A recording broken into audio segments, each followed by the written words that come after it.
नमस्कार, vision institute of information technology से मैं कविंद्र सिंह। आज के टॉपिक पे हम बात करने वाले हैं स्कैनर और स्कैनिंग डिवाइसेस के बारे में। सिलेबस और क्लास के पॉइंट ऑफ व्यू से देखा जाए 1 पीईडी से फंडामेंटल ऑफ कंप्यूटर 1 पीईडी से fundamental of computer and information technology, जिसमें इनपुट डिवाइसेस में स्कैनर एक इम्पॉर्टेंट टॉपिक है और इसका एक क्वेश्चन आता ही आता है, इससे जुड़े हुए क्वेश्चन आता ही आता है। 1 पीईडी से 4th पेपर मल्टीमीडिया में भी स्कैनर एक स्पेसिफिक टॉपिक के रूप में यहाँ पे दिया गया है। सेकेंड डीसीए में यदि आप जाते हैं तो सेकेंड डीसीए में मल्टीमीडिया का जो पेपर है आपका और आईटी ट्रेन का जो पेपर है उसमें भी स्कैनर शामिल है।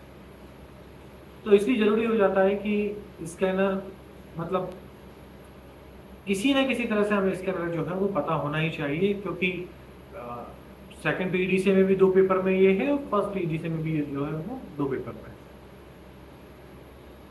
डीसीए में भी ये एक पेपर में शामिल है। तो एज ए इनपुट डिवाइस भी एक इंडिविजुअल टॉपिक है ये और आईएमपी टॉपिक है।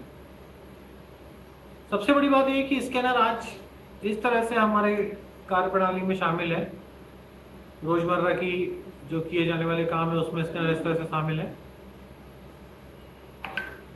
प्रत्यक्ष या अप्रत्यक्ष रूप से हम इसका उपयोग कर ही रहे हैं।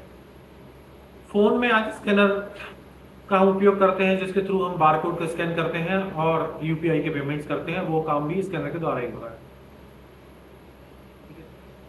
स्कैनर शब्द जो है उसकी उत्पत्ति हुई है स्कैनिंग से हुई है ये, और स्कैनिंग का मतलब होता है सूक्ष्म जांच, और सूक्ष्म जांच करके दिया गया परिणाम, ये स्कैनिंग होती है। हम इनपुट डिवाइस के रूप में जब स्कैनर की बात करते हैं तो हम देखते हैं कि सबसे पहले इनपुट डिवाइस जो है वो कीबोर्ड है, उसके बाद फिर माउस है, और तीसरे नंबर पे जो इनपुट डिवाइस प्रयोग में कंप्यूटर में लाई जाती है वो स्कैनर है। आज की तारीख में यदि हम बात करें तो टच स्क्रीन तीसरे नंबर पर, उसका और स्कैनर ही जो है।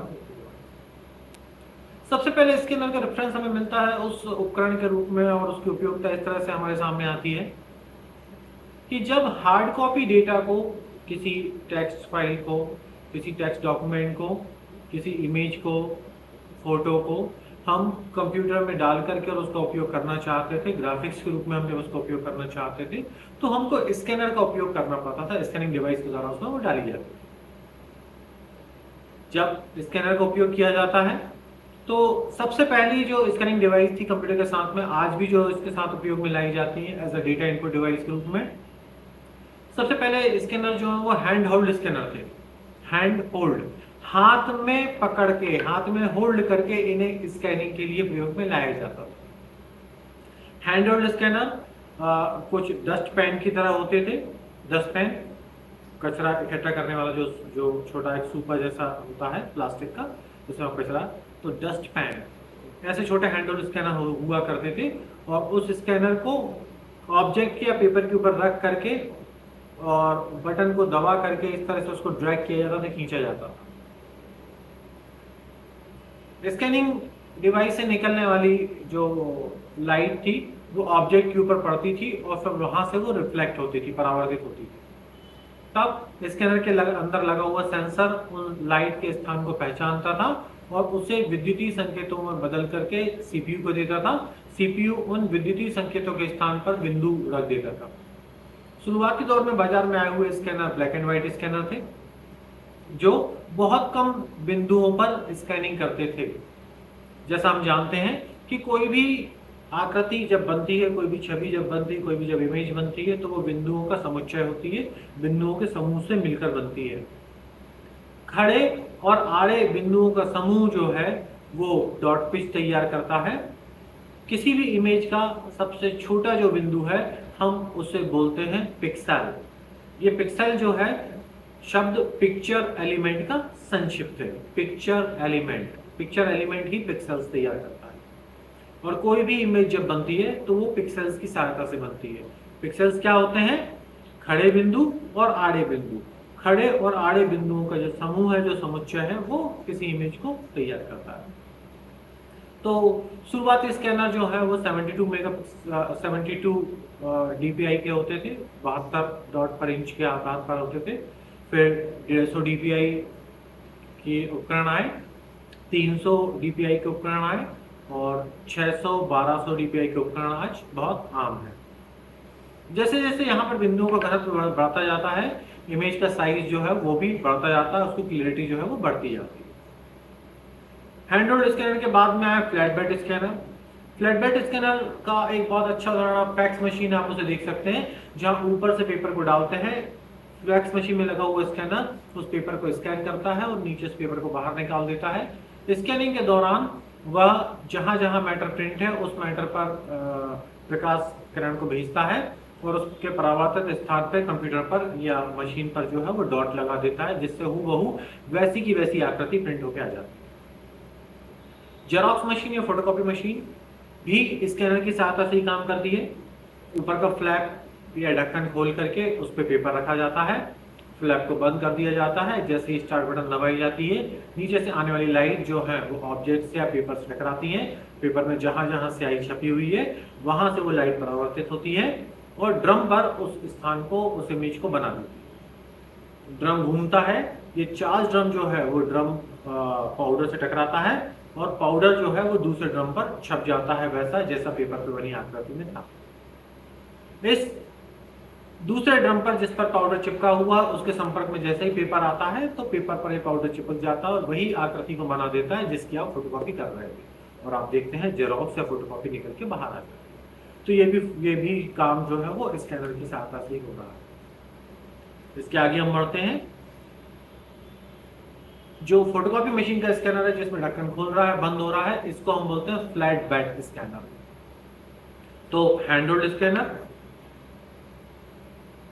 डेस्कटॉप स्कैनर और फिर है फ्लैट बेड स्कैनर। ठीक है। फैक्स मशीन के बारे में जो मैंने बताया था वहां थोड़ी सी शायद अशुद्धि हो सकती है, तो फैक्स मशीन जो है वो डेस्कटॉप स्कैनर, ठीक है, और फोटोकॉपी मशीन जो है वो फ्लैट बेड स्कैनर है। ये स्कैनर की पहले युक्ति थी और अभी जो क्वेश्चन सबसे ज्यादा आपको पूछा गया है मल्टीमीडिया के अंदर, कोरोड्रॉ के अंदर में, फोटोशॉप के अंदर में, फंडामेंटल ऑफ कंप्यूटर में, सबसे पहले स्कैनर का जो रेफरेंस है वो यहीं से शुरू होता है, इसी स्कैनर से। आज ये स्कैनर डिवाइसेस जो है वो बहुत रूप में उपलब्ध हैं। QR कोड स्कैनर है, मोबाइल में आप जिससे QR कोड को स्कैन करते हैं वो भी स्कैनिंग सॉफ्टवेयर की सहायता से काम कर रहा है और स्कैनिंग का काम ही कर रहा है। आप मार्केट में जाते हैं, कॉम्प्लेक्स में जाएं, आप शॉपिंग करने के लिए डिपार्टमेंटल स्टोर में जाएं तो वहां आप देखते हैं बारकोड स्कैनर होता है, वो भी स्कैनर है और वो इसी सिद्धांत पे काम कर रहा है, बारकोड स्कैनर। आप आधार कार्ड बनवाने के लिए जब जाते हैं तो अपने बायोमेट्रिक्स डिवाइस पे जब आप अपना हाथ रखते हैं तो वहां पर भी वो भी क्या होता है, स्कैनिंग कर रहा है, आपके निशान की जो है वो स्कैनिंग कर रहा है और आपके निशान को कंप्यूटर में पहुंचा रहा है या वहां मौजूद निशानों से आपके निशान को मिला रहा है, तो वो भी स्कैनर है, बायोमेट्रिक्स स्कैनर। इसी तरह से फेस रिकॉग्नाइजिंग डिवाइसेस होते हैं, आप देखते हैं आंख की पुतलियां जो है उसको भी उससे भी जो है वो पहचाना जाता है, तो वो भी एक रिकॉग्नाइजिंग डिवाइस होती है। और ये सभी बायोमेट्रिक्स हैं जो बायोलॉजिकली हमारे जो बॉडी पार्ट्स हैं उनके आधार पर उनके जो पहचान है उसको देखती हैं, उसको चेक करती हैं, जिससे वो डिवाइस काम करती है। तो बायोमेट्रिक्स स्कैनर। अब सिलेबस में जो दिया गया फंडामेंटल में एक मोस्ट आईएमपी क्वेश्चन है, यहाँ पर आप ध्यान देंगे। यहाँ स्कैनर के संदर्भ में आपसे पूछा जाता है आप निम्न डिवाइसेस के बारे में या निम्न उपकरणों के बारे में बताइए, कौन कौन सी हैं वो। तो वो डिवाइसेस जब आपसे पूछी जाती हैं, one of the most IMP question है, लास्ट ईयर एग्जाम में नहीं आया था तो इस साल आना ही आना है इस क्वेश्चन को। तो क्वेश्चन क्या है?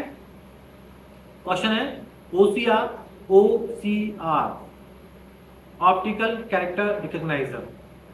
तो ऑप्टिकल कैरेक्टर रिकॉग्नाइजर जो है OCR, OMR optical mark reader, OMR optical mark reader, और MICR magnetic ink character recognition.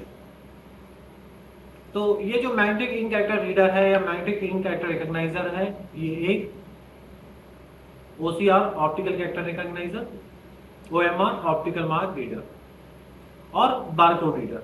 ये 4 ऐसे स्कैनर हैं जिनके बारे में क्वेश्चन नियमित तौर पर परीक्षा में पूछे गए हैं, और अभी फिर से ये क्वेश्चन जो है वो बहुत संभावित क्वेश्चन है, तो आप इसे तैयार करिएगा। अगला जो वीडियो है वो इन्हीं के ऊपर आधारित होगा, इस क्वेश्चन का सॉल्यूशन मैं उसमें बताऊंगा। तब तक के लिए थैंक यू वेरी मच।